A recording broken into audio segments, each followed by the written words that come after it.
وبرکاتہ۔ الحمد للہ وکفا وسلام علی حبیبہ المصطفیٰ، اما بعد فاعوذ باللہ من الشیطان الرجیم، بسم اللہ الرحمن الرحیم۔ ان اللہ وملائکتہ یصلون علی النبی یا ایہا الذین آمنوا صلوا علیہ وسلموا تسلیما۔ اللہم صل علی سیدنا مولانا محمد معدن الجود والکرم وآلہ واصحابہ الکرام وابنہ الکریم وبارک وسلم صلاۃ دائمۃ سرمدا ابدا۔ بحمدہ تعالی و بکرم مصطفیٰ صلی اللہ علیہ وسلم، آج کی شب میں قرآن عظیم کے 18 پارے مکمل ہو چکے ہیں۔ اللہ عز و جل بقیہ قرآن عظیم کو صحیح تجوید سے پڑھنے اور آپ سب کو صحیح سماعت کرنے کی توفیق عطا فرمائے۔ آج سورہ نور اور سورہ مومنون، یعنی پہلے سورہ مومنون اور پھر سورہ نور کی مکمل تلاوت آپ نے سماعت کی ہے، پھر اخیر میں سورۃ الفرقان کا کچھ حصہ۔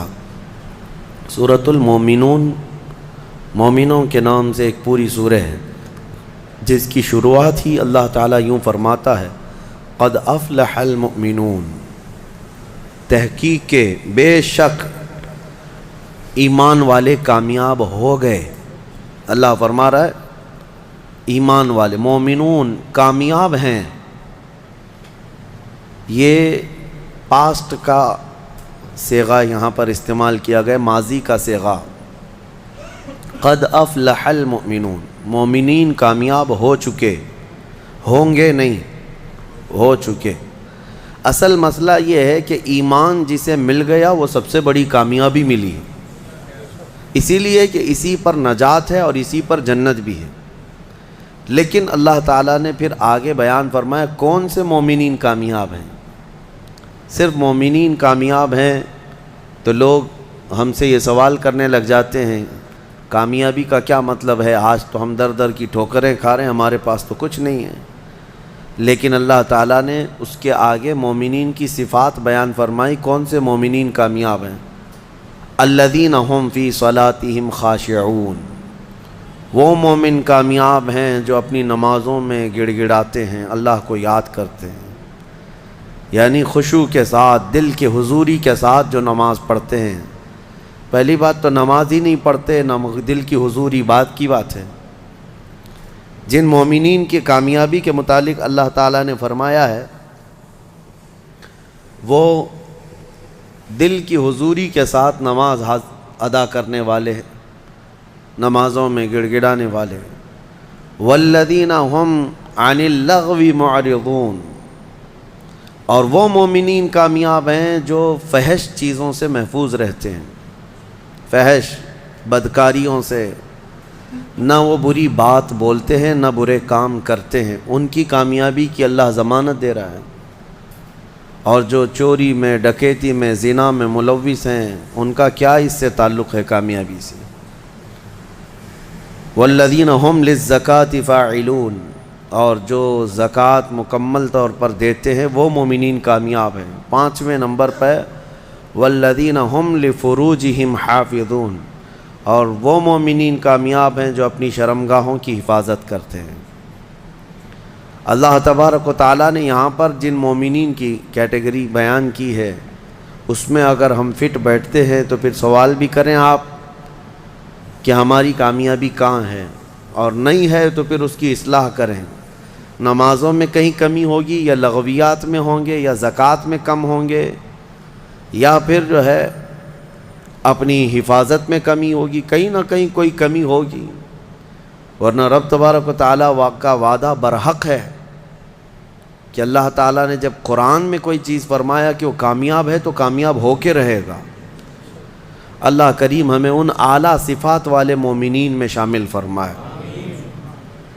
سورۃ المومنون میں اللہ تعالیٰ نے اور بھی دیگر ہمارے لیے احکام بیان فرمائے ہیں۔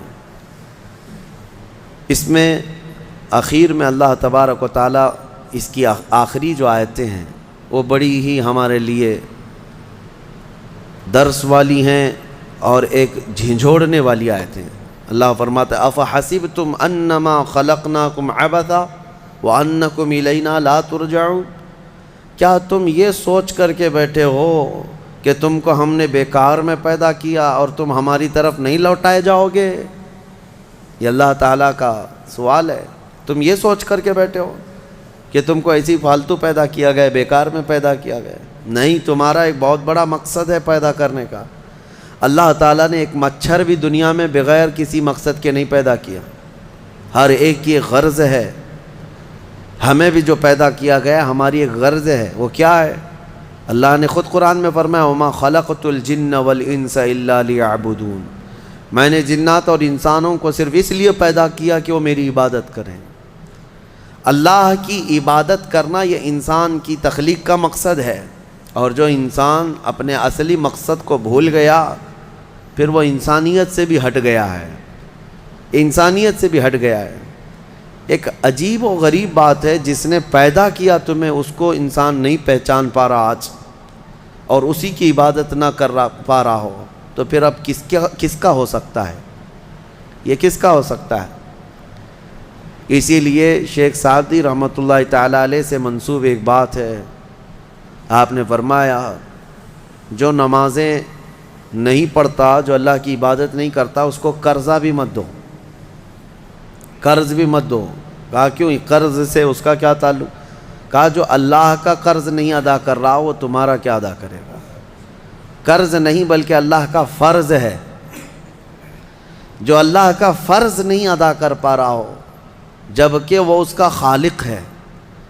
تمہارے سے کیا تعلق ہے انسانوں کا؟ زیادہ سے زیادہ چند دنوں تک دوستی ہو سکتی ہے، یا رشتے بھی ہیں تو سانس تک، اس کے بعد کہاں تعلق ہے تمہارے؟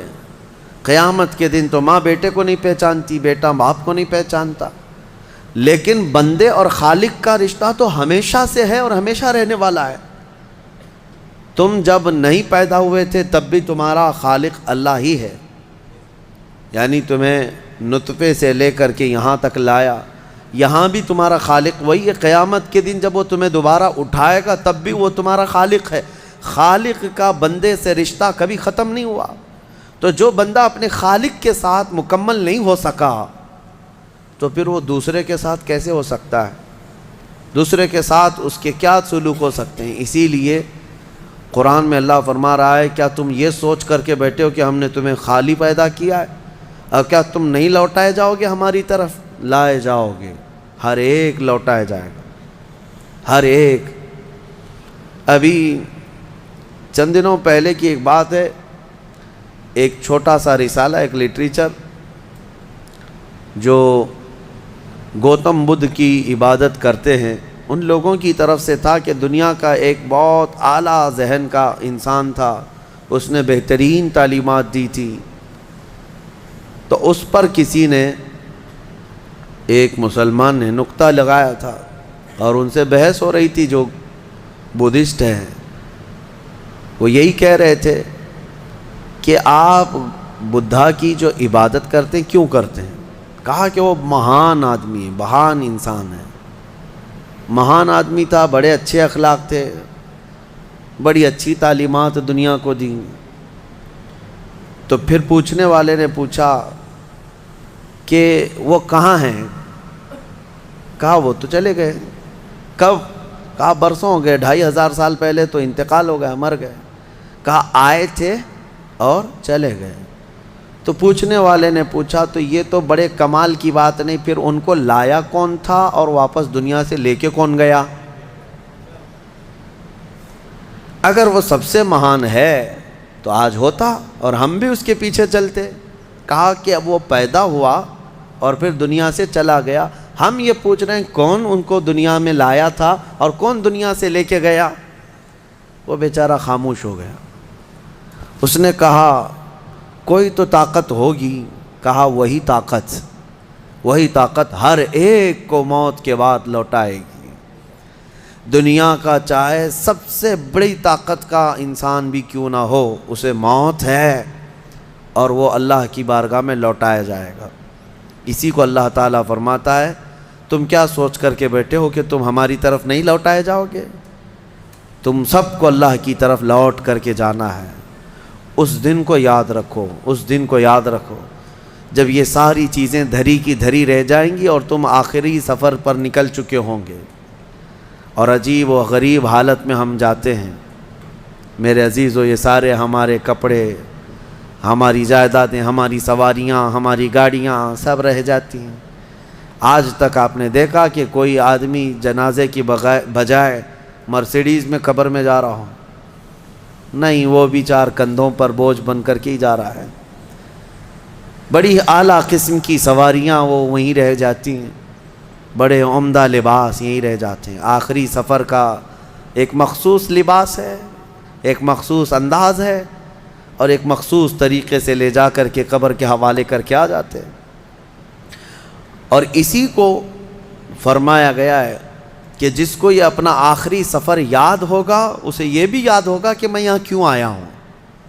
کبھی آج تک آپ نے اپنے اندر جھانک کر کے پوچھا، کبھی سوچا زندگی میں کبھی ایسا وقت آیا کہ ابھی جیسے مثال کے طور پر مسجد میں آ کر بیٹھے، ابھی میں آپ سے پوچھوں پکڑ کر کے کیوں آئے ہو یہاں پہ مسجد میں، فوراً آپ جواب دیں گے عبادت کے لیے آئے ہو۔ مسجد کائے کے لیے ہے؟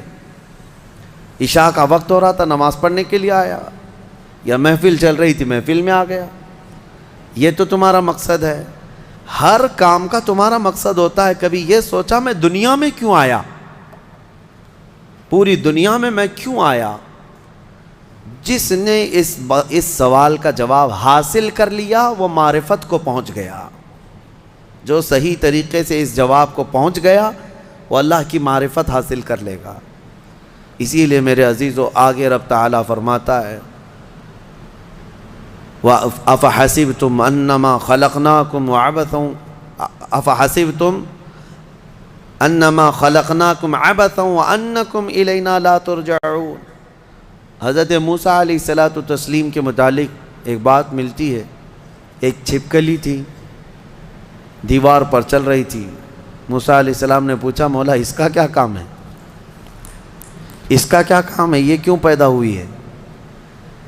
چھپکلی کا ضروری نہیں کہ ہر ایک کی حکمت آپ کو معلوم ہو کون دنیا میں کیوں آیا۔ اللہ نے کوئی بھی چیز بغیر فائدے کے نہیں پیدا کی۔ رب تبارک و تعالیٰ نے ارشاد فرمایا موسیٰ تھوڑی دیر پہلے چھپکلی نے مجھ سے پوچھا کہ موسیٰ کو مولا تو نے کیوں پیدا کیا؟ حضرت موسیٰ علیہ السلام کا کیا کیا کام ہے؟ یہ ضروری نہیں کہ مخلوقات کو ایک دوسرے کی حکمتیں معلوم ہوں، ضروری نہیں ہے، لیکن اللہ تعالیٰ عبث بغیر کسی وجہ کے محض کسی کو نہیں پیدا کیا۔ بس اپنے مقصد زندگی کو سمجھو اور فالتو اپنی زندگی کو ضائع مت کرو۔ جو لوگ بیٹھے اسی طرح سے اپنی زندگی کو ضائع کر رہے ہیں ان نوجوانوں کو ایک دن احساس ہو جائے گا کتنی قیمتی چیز دنیا میں ضائع کر دیا انہوں نے، کتنی قیمتی چیز۔ کروڑوں کا معجون ملا کر کے بھی بڑھاپے کو جوان کر کے دکھا دو۔ یہ گیا وقت پھر ہاتھ آتا نہیں، سدا دور دورہ دکھاتا نہیں۔ آپ جس طرح سے تیزی سے اس دنیا کو کاٹتے ہوئے جا رہے ہیں، میاں ہم تو منٹ منٹ گن رہے ہیں۔ آج دیکھیں ہم 15 تراویح پڑھ چکے ہیں الحمدللہ، ابھی تو ہم چاند کے انتظار میں تھے۔ یوں ہی وقت آئے گا، اللہ آپ کو سلامت رکھے، ہماری زندگی کا بھروسہ نہیں، اگلا رمضان بھی پھر آپ بیٹھیں گے۔ بہت تیزی سے آپ کی زندگیاں گزرتی جا رہی ہیں، اور اچانک ایک دن اعلان ہو جائے گا فلاں کا بیٹا انتقال کر چکا، جنازے میں حاضر ہو جاؤ۔ یہی زندگی ہے۔ اسی لیے عبث اپنی زندگی کو ضائع نہ کریں۔ جو زندگی کے لمحات ہیں ان میں کچھ نہ کچھ انویسٹ کر دو تاکہ قیامت کے دن شرمندہ ہونا نہ پڑے، ذلیل ہونا نہ پڑے، رسوا ہونا نہ پڑے۔ بہرحال دوسری سورہ ہم نے جو تلاوت کی ہے سورۃ النور، سورہ نور ہے۔ اس میں احکام بہت سارے آئے ہیں۔ اس کی شروعات جو ہے وہی بہت ایک سخت ترین گناہ اسلام میں اس کی مذمت میں آئی، زنا۔ اللہ نے قرآن میں جگہ جگہ فرمایا وَلَا تَقْرَبُوا الزِّنَا إِنَّهُ كَانَ فَاحِشَةً وَسَاءَ سَبِيلًا، زنا کے قریب بھی مت جانا۔ اللہ فرماتا بے شک وہ سب سے بری چیز ہے اور سب سے برا راستہ ہے۔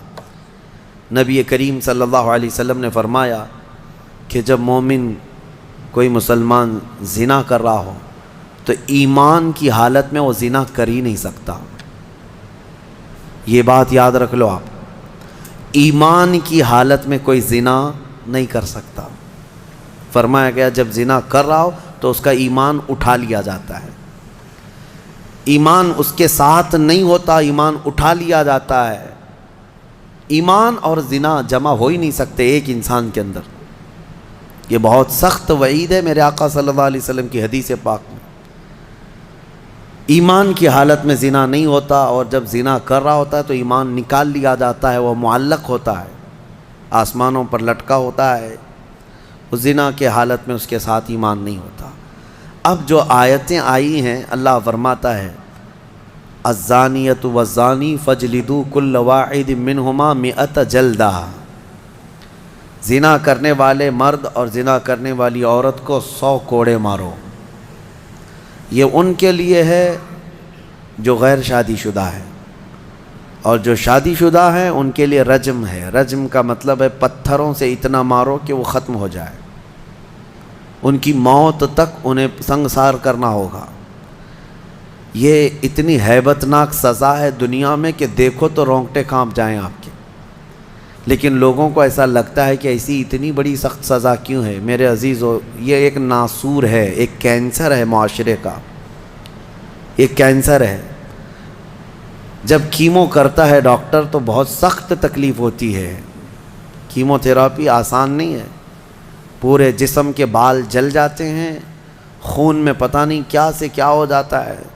کیوں؟ ایک پھوڑی کہیں پر کینسر کی آئی ہوتی ہے، اس کو ختم کرنے کے لیے پتہ نہیں 10 12 کیمو دیے جاتے ہیں۔ زنا جو ہے پورے معاشرے کا ناسور ہے، کینسر ہے، اور اگر اس پھوڑی کو نہیں ختم کیا گیا تو ہر ایک کے ہاں یہی چیز، یہی پھوڑی ہوگی، یہ وائرس کی طرح پھیلے گا۔ اور اسلام نے یہ سب سے بڑی سزا رکھی ہے زنا میں، سب سے بڑی سزا ہے۔ آج دنیا یہ مطالبہ کر رہی ہے کہ ریپسٹ کو اسلامی سزا دی جائے۔ کیوں؟ ان کی بیٹیوں کا جب ریپ ہو جائے تو وہ چلاتے ہیں۔ اسلام وہ ہے جو ہر ایک کی بیٹی کو بیٹی کا ہی درجہ دیتا ہے، ایک عظیم خاتون کا ہی درجہ دیتا ہے۔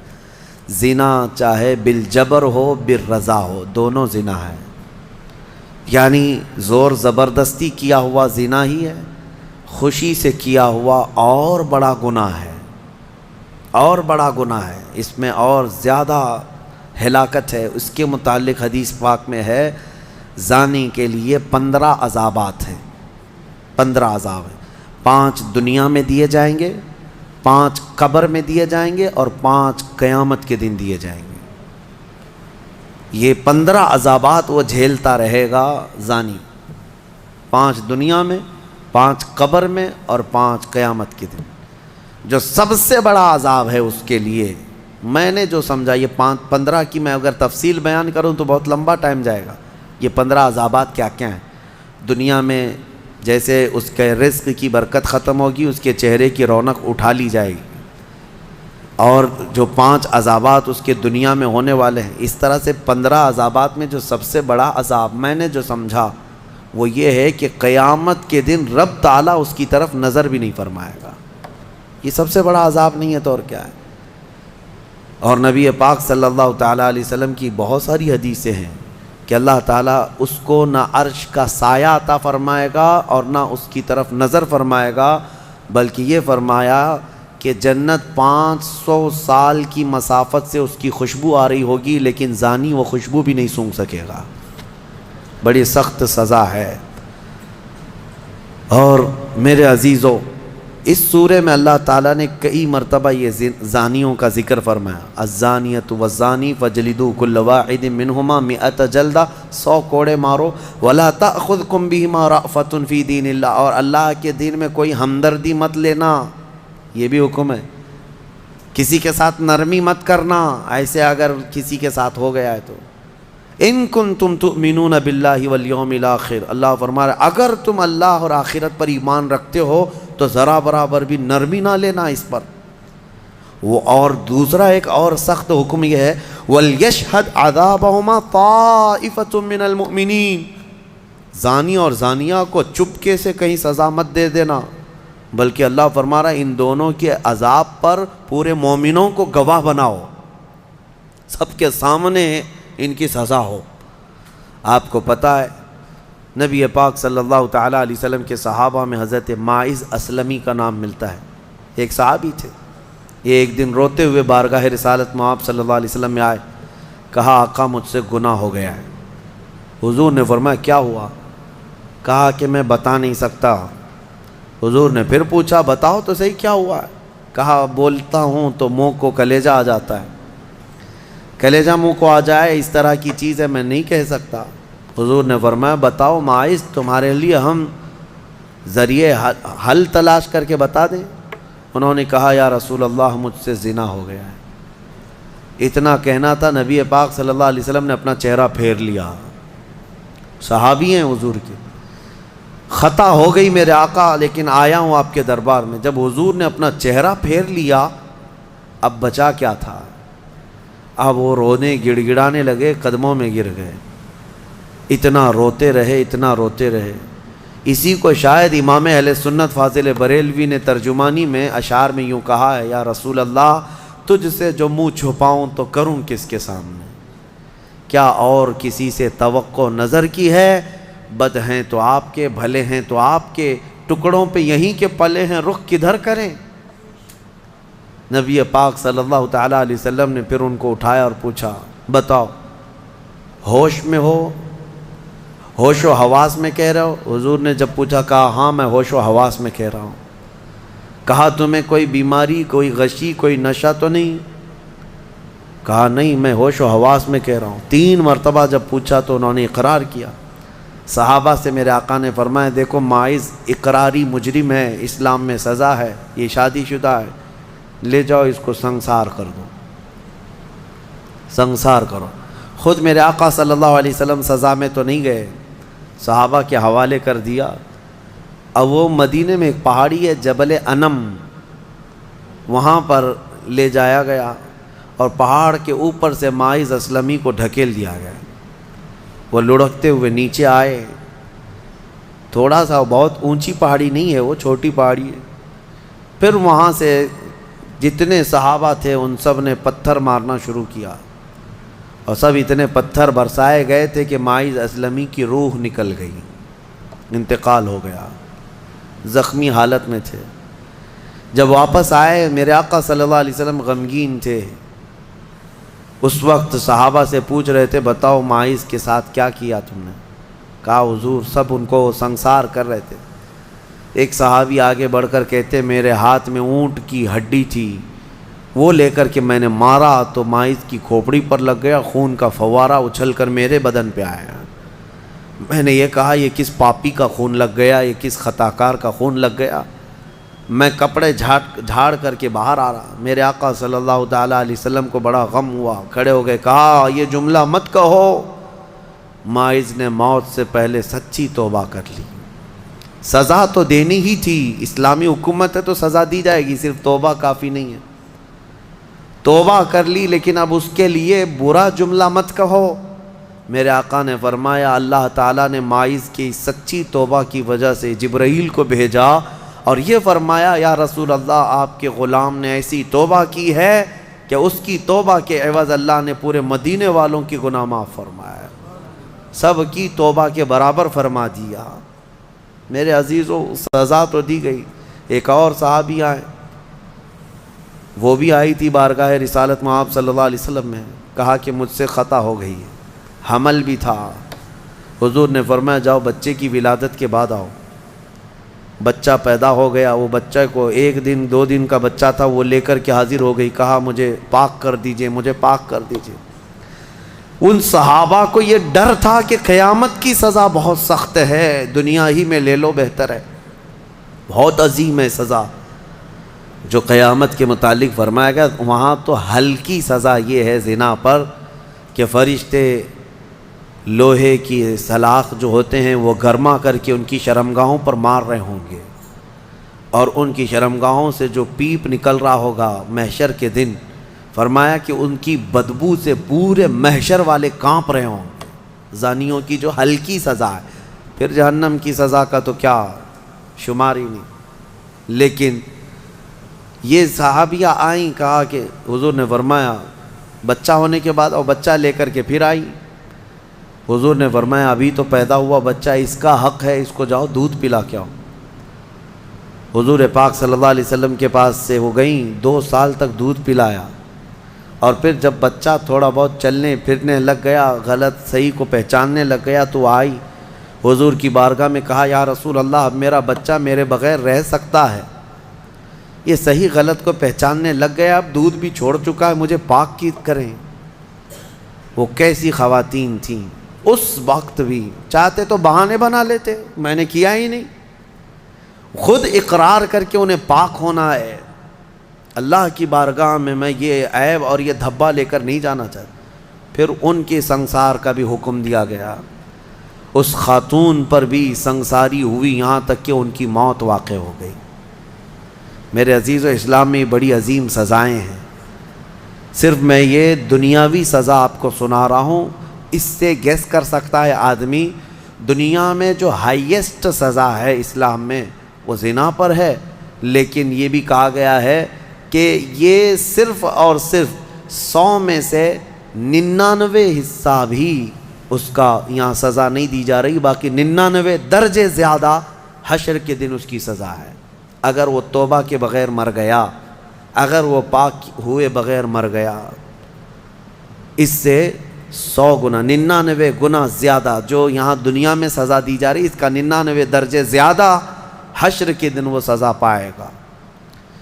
اسی لیے وہ دن یاد کر کے ہی جان پگھل جاتی ہے، جسم تھر تھر کانپنے لگتا ہے. وہ قیامت کا منظر، اللہ کریم ہمیں ان تمام برے فواحشات سے محفوظ فرمائے. اس سورہ میں اللہ تعالیٰ نے فرمایا یا ایھا الذین آمنوا لا تدخلوا بیوتا غیر بیوتکم حتی تستأنسوا وتسلموا علی اہلہا. اے ایمان والو، دوسروں کے گھروں میں ڈائریکٹ ایسے داخل مت ہو جاؤ جب تک کہ تم سلام نہ کر لو. یہ تمہارے لیے بہتر ہے. گھر میں جانے کے آداب میرا مولا سکھا رہا ہے، ڈائریکٹ گھس نہ جانا کسی کے گھر میں، سلام کرو پہلے اور آگے پوچھ رہے ہیں. آگے کی باتیں بتاتا ہوں. دروازے پر کھڑے ہو کر کے دستک دو، 3 مرتبہ دستک دینا ہے. اگر 3 بار میں بھی جواب نہیں آیا تو فرمایا گیا واپس پلٹ جاؤ، اس کے پیچھے نہ لگ جاؤ. وَإِن قِيلَ لَكُمُ ارْجِعُوا فَارْجِعُوا، اگر کہہ دیا جائے کہ لوٹ جاؤ تو لوٹ جاؤ. اور لوٹ جانے کے لیے کچھ جگہ پر کہا جاتا ہے اور کچھ جگہ اشارے مل جاتے ہیں.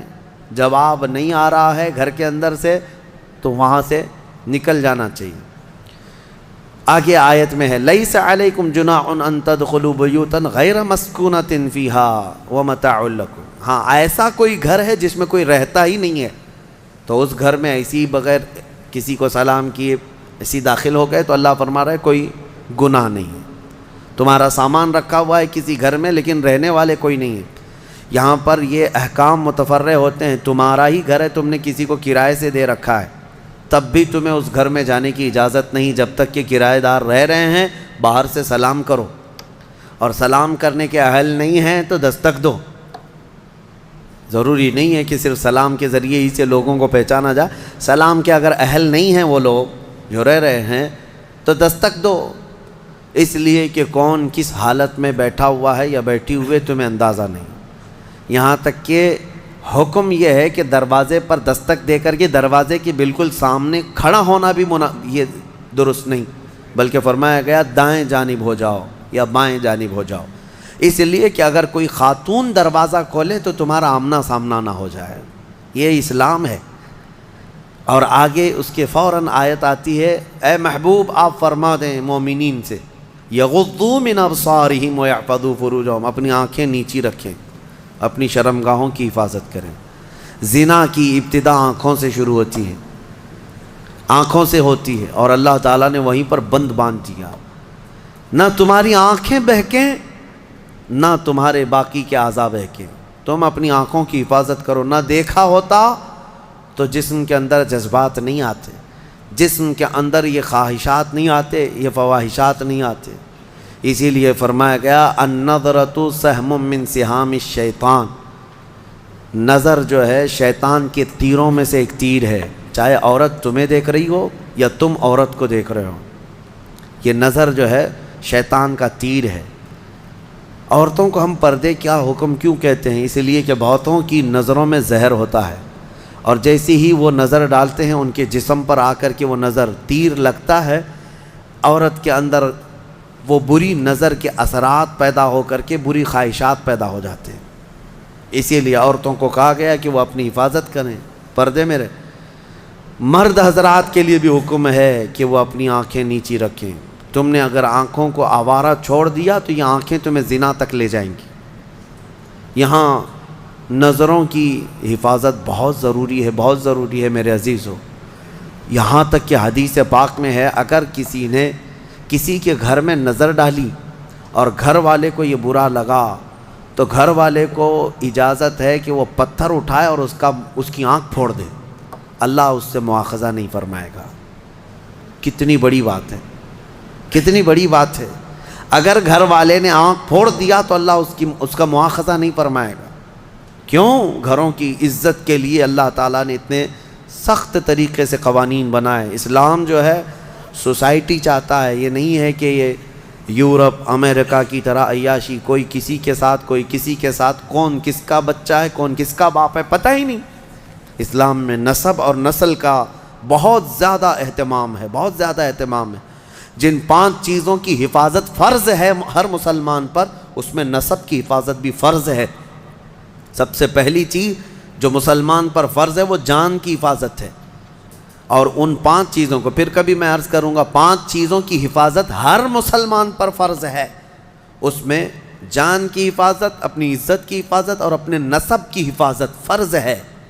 اپنے نسب کی حفاظت یہ نہیں ہے، یہی تو معاملات ہیں۔ کسی عورت کو آپ نے طلاق دے دیا، تمہاری عورت تو نہیں ہے، عدت کے کیا معاملات ہیں؟ یہ عدت کیوں رکھی گئی؟ ارے ادھر طلاق دی ہے، دوسرے دن وہ کسی اور سے نکاح کر لیتی؟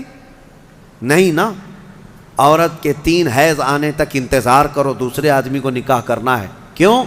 اس لیے کہ پہلے آدمی کا اگر ذرا برابر بھی نطفہ باقی رہ گیا طلاق کے وقت، تو پھر اس عورت سے دوسرا مرد نکاح کر لیا تو پھر 2 مردوں کا نطفہ ایک عورت کے اندر جائے گا تو نسب میں خلط ملط ہو جائے گا، کس کا بچہ ہے پتہ نہیں چلے گا۔ عورت کو پورا پاک ہو جانے دو، کلین ہو جانے دو، تاکہ دوسرا کوئی نکاح کر رہا ہے تو یہ ثابت ہو جائے کہ یہ اس کے بعد اگر بچہ ہوگا تو اسی مرد کا ہوگا۔ سائنس بھی اس بات کو تسلیم کرتی ہے کہ اگر پہلے مرد کا کوئی نطفہ یا کوئی ذرہ بھی باقی رہ گیا ہے تو عورت کو اگر 3 حیض کنٹینیو آ گئے ہیں تو سمجھ لو کہ اس کے اندر کوئی نطفہ باقی نہیں رہا، صاف ہو چکی عورت۔ اور اگر نطفہ ہوتا تو حیض نہیں آتے، حمل قرار پاتا، حمل ٹھہر جاتا، حیض نہیں آتا حمل کے دنوں میں۔ یہ اسلام ہے جو نسب کی حفاظت کر رہا ہے۔ اسی لیے نظروں کی حفاظت کرو اور اپنی شرمگاہوں کی حفاظت کرو۔ اس بے راہ روی کے دور میں، اس فتنے کے دور میں مسلمانوں، گھڑی گھڑی میں آپ کو یہ تنبیہ کر رہا ہوں کہ شیطان کا سب سے بڑا حربہ یہی ہے کہ وہ مسلمان کو زنا کے راستے پر ڈال دیتا ہے، اور اس لیے کہ سب سے آسان دوزخ کا راستہ یہی ہے۔ ہر مرد اور ہر عورت کے اندر خواہشات ہیں، ہر مرد ہر عورت کے اندر نفس ہے، اور وہ اس کام میں آسانی سے آ جاتا ہے۔ میں سمجھتا ہوں پوری دنیا میں الحمدللہ سب سے زیادہ زنا پر کنٹرول اگر کوئی کرتا ہے تو میرے مصطفیٰ کا غلام ہی ہو سکتا ہے مسلمانوں کے اندر، الحمدللہ۔ ہاں، جو بے راہ رو ہو چکے ہیں، جو بھٹک چکے ہیں راستہ، اور جن کو اپنے نبی پاک سے کوئی واسطہ ہی نہیں، میرا ان سے کوئی کلام بھی نہیں، میرا ان سے کوئی خطاب بھی نہیں، میں سمجھتا ہوں دنیا میں، ارے وہ کرسچین جو میری کی قسم کھاتے ہیں اور پتہ نہیں کرسمس میں کتنی میریوں کی عزت لوٹ لیتے ہیں۔ ہاں، پاکیزہ مریم کی قسم کھاتے ہیں نا، ہاں وہ جو ہے میری حضرت بی بی مریم کو کہتے ہیں جو سب سے پاکیزہ عورت ہے۔ اگر سب سے پاکیزہ خاتون پر ان کا ایمان ہے تو پھر یہ کرسمس میں ہوتا کیا ہے؟ پتہ نہیں کتنی عورتیں اس دن زنا کی شکار ہو جاتی ہیں۔ تو یہ میری کی قسم اٹھانے والے ہی میریوں کو لوٹ لیتے ہیں۔ اسلام یہ نہیں ہے۔ اسلام میں نہ مسلمان خاتون کو نہ ہی غیر مسلم خاتون کو تمہیں نظر بھر کر کے دیکھنے کی اجازت ہے۔ ہاں، اگر کوئی بھٹک گیا ہے تو اسلامی حکم پر نہیں چل رہا ہے، لیکن اگر اسلام پر چل رہا ہے تو میں دعوے کے ساتھ کہہ سکتا ہوں، دعوے کے ساتھ، پوری دنیا میں اس مرض پر سب سے بہترین کنٹرولنگ کا راستہ کسی کا ہے تو وہ محمد رسول اللہ کا ہے، میرے آقا صلی اللہ علیہ وسلم۔ میرے عزیزو، اس سے بچنے کے لیے ہی تو میرے آقا نے فرمایا کہ شادی کر لو، نکاح کر لو، نکاح کو آسان بناؤ تاکہ زنا کرنا مشکل ہو جائے۔ اور میں نے اس سے قبل بھی کہا تھا کہ جوان ہو جائے کوئی لڑکی تو اسے جلد سے جلد نکاح کر کے دے دو، اور اگر کوئی جوان لڑکا ہے خواہش ہے نکاح کی تو اس کے لیے زیادہ دیر انتظار نہ کرو۔ اگر گناہ میں پڑنے کا اندیشہ ہے، نکاح کیا ہے؟ سنت ہے نا میرے مصطفیٰ کی، النکاح من سنتی، حدیث پڑھ سنتے ہوں گے آپ خطبہ نکاح میں بھی، حضور نے فرمایا نکاح میری سنت ہے، یہی سنا نا آپ نے۔ لیکن شریعت کا حکم یہ ہے کہ وہ مرد جس کو گناہوں میں پڑنے کا اندیشہ ہے اس کے لیے نکاح سنت نہیں، نکاح فرض ہے۔ اب جتنی تاخیر کرے گا اتنا اس پر گناہ بڑھتا جائے گا، اس لیے فضول اور بے حیائی کے کاموں میں پڑنے سے تو بہتر ہے کہ حلال راستے پر چلا جائے۔ اللہ کریم ہم سب کو کہنے سننے سے زیادہ عمل کی توفیق عطا فرمائے۔ اس سورہ نور میں جو ایک بہت بڑا عظیم واقعہ تھا اس کو میں کہہ نہ پایا، سیدہ ام المومنین طیبہ طاہرہ عائشہ صدیقہ رضی اللہ تعالیٰ عنہ میرے آقا کی رفیقہ حیات، بلکہ وہ محبوبہ رسول تھیں، ان پر ایک الزام لگایا تھا منافقین نے، اس کا دفاع کیا میرا مولا اور آیت نازل فرمایا شان عائشہ میں، صدیقہ طاہرہ کی شان میں آیت نازل ہوئی۔ ہوا یہ تھا کہ ایک جنگ سے حضور واپس آ رہے تھے، جنگ غزوہ بنو مصطلق، وہاں سے واپسی میں حضرت عائشہ بھی اس سفر میں حضور کے ساتھ تھیں۔ رات کا وقت تھا، ایک جگہ قافلہ رک گیا تو قافلہ جب رکتا تھا تو اونٹ کے اوپر جو کجاوا ایک جو ہے حجرے کی طرح بنا دیا جاتا، جھونپڑی بنا دی جاتی تھی جو ام المومنین کے لیے ہوتی تھی، حضور کی ازواج مطہرات پردے میں جاتی تھیں، وہ اٹھا کر کے زمین پر رکھ دیا۔ حضرت عائشہ کی عمر بھی چھوٹی تھی، کم عمر کی تھی، تو وہ بڑی ہلکی بھی تھیں، جو صحابہ اٹھاتے تھے اٹھا کر کے رکھ دیتے تھے۔ رات کا وقت تھا اور وہ وہاں پر سو گئیں، کجاوے سے باہر نکل کر کے سوئیں۔ پھر ہوا یہ کہ قافلہ چل پڑا، حضرت عائشہ صدیقہ وہیں رہ گئیں۔ وہ کجاوا اٹھا کر کے جو صحابہ تھے انہوں نے اونٹ پر رکھ دیا اور یہ سوچا کہ اس میں ام المومنین ہیں، سو رہی ہوں گی، اٹھا کر کے اونٹ پر رکھ دیا، باندھ دیا اور اونٹ چل پڑا، جبکہ ام المومنین کہیں اور سوئی ہوئی تھی۔ یہ رہ گئی بات۔ اب قافلہ مدینے کی طرف رواں دواں تھا، پیچھے سے قانون یہ تھا قافلے میں ایک صحابی بہت پیچھے چلتے تھے کہ قافلے سے چھوٹا ہوا کوئی سامان ہو تو وہ اٹھا کر کے لے کے آ جاتے تھے، کسی کا کچھ بھی رہ جاتا تو وہ حضرت صفوان ایک صحابی تھے، وہ پیچھے چلے آ رہے تھے، انہوں نے دیکھا ام المومنین عائشہ صدیقہ اکیلی تھیں، انہوں نے دیکھتے ہی کہا یہ کیا ہے، انا للہ و انا الیہ راجعون، کیا ہوا ہے؟ انہوں نے اپنا چہرہ پھیر لیا اور ام المومنین نے پردہ کر لیا۔ ام المومنین کہنے لگیں کہ قافلہ چلا گیا اور میں رہ گئی، نیند میں تھی۔ انہوں نے کہا ان کے ساتھ جو اونٹنی تھی اس پر ام المومنین کو سوار کیا اور نکیل پکڑ کر کے چلتے رہے۔ اب جب مدینے آئے تو بدمعاش قسم کے اوباش قسم کے ذلیل منافقین نے ام المومنین پر یہ تہمت لگانا شروع کیا کہ محمد رسول اللہ کی بیوی کسی اور مرد کے ساتھ چلی گئی تھی، نعوذ باللہ۔ حضرت عائشہ ان کے ساتھ چلی گئی تھی، قافلے سے الگ آئی ہیں، یہ بہت بھدا الزام۔ اسی کے متعلق قرآن میں آج ہم نے جو سورہ نور پڑھا ہے نا، اس میں ایک آیت ہے والذین یرمون المحصنات ثم لم یأتوا بأربعۃ شہداء فاجلدوہم 80 جلدہ۔ اللہ فرماتا ہے جو مومنہ عورتوں پر الزام لگاتے ہیں، تہمت لگاتے ہیں، اور اگر 4 گواہ نہیں لا پائیں گے تو حکم شرع یہ ہے کہ 80 کوڑے مارو ایسے آدمی کو جو تہمت لگایا۔ اور پھر فرمایا کہ زندگی بھر پھر کبھی اس کی گواہی قبول نہیں کی جائے گی، وہ مردود الشہادہ ہے، اس کی کوئی گواہی نہیں قبول کی جائے گی جو تہمت لگاتا ہے۔ اب سنو، جب عائشہ صدیقہ رضی اللہ تعالیٰ عنہ مدینے آ گئیں تو یہ باتیں پھیلنے لگ گئیں اور بہت پھیل گئیں۔ نبی پاک صلی اللہ علیہ وسلم کو بتایا گیا کہ ایسی ایسی باتیں آپ کی زوجہ کے متعلق ہیں۔ حضور پاک صلی اللہ علیہ وسلم حضرت عائشہ کے پاس آئے، پوچھے عائشہ یہ کیا میں سن رہا ہوں؟ حضرت عائشہ صدیقہ رضی اللہ تعالیٰ عنہ رونے لگ گئیں، بڑا پیار کرتے تھے میرے آقا ان سے، اور وہ بھی بہت محبت کرتی تھی۔ حضور پاک صلی اللہ علیہ وسلم نے پھر ہوا یہ کہ حضرت عائشہ سے بات کرنا بھی چھوڑ دیا حضور نے، کہ میں اس وقت تک انتظار کروں گا جب اللہ تعالیٰ کا حکم آ جائے۔ اب یہ ام المومنین کے لیے کتنا ڈیفیکلٹ اور کتنا سخت مرحلہ ہوگا کہ کائنات کے آقا و مولا جن کی وہ زوجہ ہیں وہ بات نہیں کر رہے ہیں اور گھر پہ نہیں آ رہے ہیں۔ تو حضرت عائشہ اپنے مائکے چلی گئیں حضرت ابوبکر صدیق کے گھر، تو حضرت ابوبکر صدیق بھی بات نہیں کر رہے ہیں۔ پتہ نہیں کیا ہوا، لیکن معاملہ کچھ بھی نہیں تھا۔ آج کے منافقین بھی اس واقعے کو اٹھاتے ہیں اور کیا کہتے ہیں، رسول اللہ کو علم غیب نہیں تھا۔ اگر غیب کا علم ہوتا تو اتنے دن تک حضور اپنی بیوی کے متعلق تھوڑی نہ خاموش رہتے۔ اس وقت کے منافق تہمت عائشہ صدیقہ پہ لگا رہے تھے، آج کے منافق جو ہے حضور پاک پر یہ تہمت لگاتے ہیں علم غیب نہیں تھا۔ سنو، میں دونوں مسئلے حل کرتا ہوں، اس کا حل بتاتا ہوں۔ یہ صحابہ کا بڑا امتحان تھا، 1 مہینے تک یہ معاملہ چلتا رہا مدینے میں۔ حضرت عمر فاروق رضی اللہ تعالیٰ عنہ کو حضور نے بلایا، ایک باری باری ہر ایک سے پوچھنے لگے۔ حضرت عمر سے پوچھا تمہارا کیا خیال ہے عائشہ کے بارے میں، یہ جو تہمت لگائی گئی ہے، یہ جو افواہ ہے۔ حضرت عمر نے کیا ایمان کا جواب دیا، کہتے ہیں یا رسول اللہ صلی اللہ علیہ وسلم، رب ذوالجلال آپ کے جسم پر مکھی بیٹھنے نہیں دیتا، اگر عائشہ ناپاک ہوتی تو آپ کے گھر کے لیے کیسے قبول کرتا؟ نکاح تو اللہ نے فرمایا آپ کا، اور کوئی ناپاک عورت آپ کی اہل میں آ کیسے سکتی ہے، وہ اہل بیت ہے۔ یہ حضرت عمر کا جواب تھا۔ سیدنا عثمان ابن عفان نے بھی ایسا ہی عشق کا جواب دیا، کہا کہ جس کا سایہ زمین پر نہیں پڑتا اس کی بیوی بدکار کیسے ہو سکتی؟ اللہ تبارک و تعالیٰ نے محفوظ رکھا۔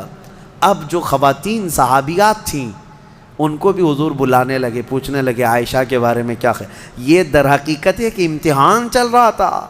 وہاں جو منافق تھے وہ تو کہنے لگے، جب منافق کون تھے؟ بظاہر وہ مسلمان ہی تھے، حضور کے پیچھے نماز پڑھتے تھے، بڑی بڑی باتیں کرتے تھے، لیکن اندر کیا تھا وہ کیا ہے؟ جب حضور ان سے پوچھتے آپ کا کیا خیال ہے، آپ کا کیا خیال، کہتے کیا بتائیں، لوگ تو ایسا کہہ رہے ہیں، پتہ نہیں، ہو سکتا ہے بہک گئی ہوں گی، کچھ ہو گیا ہوگا۔ یہ منافقین کے جوابات تھے، یہ منافقین کے جوابات۔ ایسے بہت سارے لوگ ہیں، ہم کو تو نہیں معلوم لوگ، لیکن لوگ کہہ رہے ہیں ایسا ہوگا۔ یہ جلانے والا جواب ہوتا ہے، آج بھی ہوتے ہیں اس طرح کے جوابات، ان کو کانفیڈنس کے ساتھ کہنا نہیں ہوتا ہے۔ اب جو خواتین تھیں ان سے پوچھا گیا تو وہ تو کہنے لگی یا رسول اللہ صلی اللہ علیہ وسلم، عائشہ اتنی چھوٹی ہے کہ وہ آٹا گوندتے گوندتے سو جاتی ہے، روٹی کب پکتی ہے اسے پتہ نہیں ہوتی، تو یہ اونگ آ گئی ہوگی، سو گئی ہوگی، اور اس کا میلان کبھی کسی مرد کی طرف ہم نے نہیں دیکھا۔ کھیلنے والی خاتون ہے حضرت عائشہ۔ نبی پاک صلی اللہ تعالیٰ علیہ وسلم نے یہ سب سے پوچھا، اس کے بعد مہینہ بھر گزرنے کو تھا، آیتیں نازل ہو گئی۔ سورہ نور میں اللہ تعالیٰ نے پوری برات ظاہر فرمائی، ارشاد فرمایا بے شک وہ لوگ جو الزام لگاتے ہیں بغیر کسی سبب کے وہ بڑے ظالم ہیں۔ ماں عائشہ صدیقہ کی برات میں جب آیت نازل ہوئی، حضور آئے حضرت عائشہ کے گھر، حضرت ابوبکر صدیق کو بتا دیا تھا کہ آیت عائشہ کی برات میں صفائی میں نازل ہو گئی ہے، تو پھر حضرت ابوبکر بھی دوڑے دوڑے عائشہ صدیقہ کو خبر دینے چلے گئے، اور جب حضرت عائشہ نے یہ خبر سن لی تو اس قدر اس دن خوشیوں سے پھولے نہ سما رہی تھی کہ نبی پاک صلی اللہ تعالیٰ علیہ وسلم جب گئے گھر تو وہ ان کی محبت کا معاملہ تھا۔ حضور ان سے بات کر رہے تھے تو حضرت عائشہ حضور کے سامنے نہیں آ رہی تھی، کہا نہیں میں پہلے آپ سے نہیں بات کروں گی، میں پہلے اس مولا کا سجدہ ادا کروں گی جس نے میری برات کا اظہار فرمایا۔ حضور پاک صلی اللہ تعالیٰ علیہ وسلم نے یہ نہیں فرمایا، یہ محبت میں انہوں نے کیا تھا، یہ ان کے جذبات تھے۔ حضور پاک صلی اللہ علیہ وسلم مسکراتے اور فرماتے عائشہ میں تجھے پہچانتا ہوں جب تو خوشی میں ہوتی ہے اور جب تو غصے میں ہوتی ہے، دونوں چیزیں میں پہچان لیتا ہوں۔ حضرت عائشہ کا معاملہ تھا اسے، تو وہ پوچھتی ہیں آپ کو کیسے پتہ چلتا ہے میں کب غصے میں ہوتی ہوں اور کب خوشی میں؟ تو حضور فرماتے ہیں جب تو خوشی میں ہوتی ہے تو قسم کھاتی ہے نا کسی بھی بات پر، تو کہتی ہیں وہ رب محمد، محمد کے رب کی قسم، ایسا ہی تھا اور جب غصے میں ہوتی ہے تو کہتی ہے وہ رب ابراہیم، ابراہیم علیہ السلام کے رب کی قسم ایسا ہی تھا۔ حضور فرماتے ہیں میں اچھی طرح سے جانتا ہوں کب تمہارا موڈ کیسا ہے۔ بہرحال ماں عائشہ صدیقہ رضی اللہ تعالی عنہا کے یعنی طہارت پر اللہ تعالیٰ نے آیتیں نازل فرمائی۔ جو دوسرا مسئلہ ہے وہ میں عرض کیے دیتا ہوں۔ آج کے جو منافق ہیں یہ جو کہتے ہیں حضور کو اگر علم غیب تھا تو اپنی بیوی کی برات پہلے ہی کیوں نہیں بیان کر دی؟ اتنے دن تک مدینے میں کنفیوژن کے شکار سب لوگ بھی تھے، کیوں ایسا رہا؟ یہ کہتے ہیں حضور کو علم غیب نہیں تھا۔ ان ظالموں کو یہ پتہ نہیں جو رسول مکہ میں مدینے میں بیٹھ کر مکہ کے تمام لوگوں کے احوال کی خبر دے رہے ہوں۔ لیکن کچھ معاملات ہوتے ہیں، کچھ معاملات ہوتے ہیں، امتحانات یوں ہی نہیں لیے جاتے۔ اگر آپ کے پاس سوال پرچہ آ گیا ایگزام میں اور بنایا کس نے ہے؟ بنایا کس نے ہے؟ آپ کے ٹیچر نے، جو پڑھانے والا ٹیچر نے بنایا، لیکن ایگزام لے کر کے آپ لکھنے کے لیے بیٹھے ہیں، ٹیچر ہی اگر آپ کی وہ گارڈنگ کے لیے آئے یا پھر وہ دیکھ بھال کے لیے آئے، نگرانی کے لیے، آپ پوچھ لینا اس سے ایک سوال، سر اس کا جواب بتا دو، کیا وہ ایگزام ہال میں بتائے گا؟ کہے گا نہیں میں معلوم نہیں ہے۔ معلوم نہیں ہے مطلب اس کو معلوم ہے لیکن تیرا امتحان چل رہا ہے۔ امتحان کس کام کا ہے؟ بنایا ہے پرچہ اسی نے، امتحان وہی لے رہا ہے، لیکن وہ کچھ سوالات کے جوابات نہیں دیتا تو اس کا مطلب یہ نہیں ہے کہ اس کو علم نہیں ہے، علم ہے لیکن تیرا امتحان چل رہا ہے۔ آپ کو پتہ ہے ایسا معاملہ ابھی سورہ یوسف میں گزر چکا۔ حضرت یوسف علیہ السلام نے کیا کیا تھا؟ یوسف علیہ السلام کے جب بھائی آئے تھے غلہ لینے کے لیے، ان کے چھوٹے بھائی بنیامین، ان کے تھیلے میں انہوں نے کھٹوری ڈال دی تھی، پتہ ہے نا؟ اور اس کے بعد کیا کیا؟ اعلان کروا دیا شاہی خزانے کی کھٹوری چوری ہو گئی، ڈھونڈو کس کے اس میں ہے، ڈھونڈو۔ حضرت یوسف علیہ السلام نے اعلان کروا دیا تھا اور سب کے غلے ڈھونڈتے جائے، وہ 10 بھائیوں کی بھی تلاش کر رہے تھے۔ قرآن میں یہ بھی ہے فَبَدَأَ بِأَوْعِيَتِهِمْ، ان کے سب تھیلیوں کو ٹٹولا گیا۔ حضرت یوسف علیہ السلام خود ہی ٹٹول رہے تھے، کس کو؟ 10 بھائیوں کے تھیلوں کو ٹٹول کر کے دیکھ رہے تھے، اس میں ہے اس میں ہے، اور ڈالا کس کے تھیلے میں تھا؟ چھوٹے بھائی کے تھیلے میں ڈالا تھا۔ یہ 10 کو کیوں ٹٹول رہے تھے؟ کیا یہ بھی تم الزام لگاؤ گے کہ یوسف علیہ السلام کو معلوم نہیں تھا کون سے تھیلے میں؟ معلوم سب تھا۔ وہاں ایک مصلحت تھی کہ اللہ نے حضرت یوسف کو ایسا کرنے کا حکم دیا تھا۔ قرآن میں اللہ فرمایا کذالک کدنا لیوسف، ہم نے یوسف کو اس طرح کی ہدایت دی تھی کہ وہ ایسا کریں۔ تو وہاں حضرت یوسف علیہ السلام کے بارے میں یہ مانتے ہو اللہ نے ان کو ایسا کرنے کا حکم دیا تھا، تو پھر یہ غزوہ بنی مستلق کے بعد والے واقعے میں، ام المومنین کے واقعے میں یہ کیوں نہیں تسلیم کرتے کہ میرے آقا کو 1 مہینے تک اللہ نے خود ہی یہ فرمایا تھا کہ محبوب آپ کے سارے آس پاس آنے والوں کا امتحان ہو جائے، جو ایمان والا ہو ان حالات میں بھی میرے مصطفیٰ کی بڑائی بیان کرے گا، اور جو منافق ہے وہ چن چن کر کے برائیاں پیدا کرنے کی کوشش کرے گا۔ بہرحال ایسے حالات میں ایمان پتہ چل جاتا ہے۔ اللہ ہمیں ہر مصیبت کے وقت میرے آقا کے قدموں میں گردن نچھاور کرنے کی توفیق عطا فرمائے۔ ہم جب زندہ رہیں، خوشیوں میں ہوں یا غموں میں ہوں، بس میرے مصطفیٰ کریم کے سچے غلاموں میں مولا ہمارا شمار فرمائے۔ میں یہی عرض کرتا ہوں، ہر تکلیف، ہر ستم گوارا ہے، یا رسول اللہ بس تم کہہ دو کہ تو ہمارا ہے۔ وآخر دعوانا الحمدللہ رب العالمین۔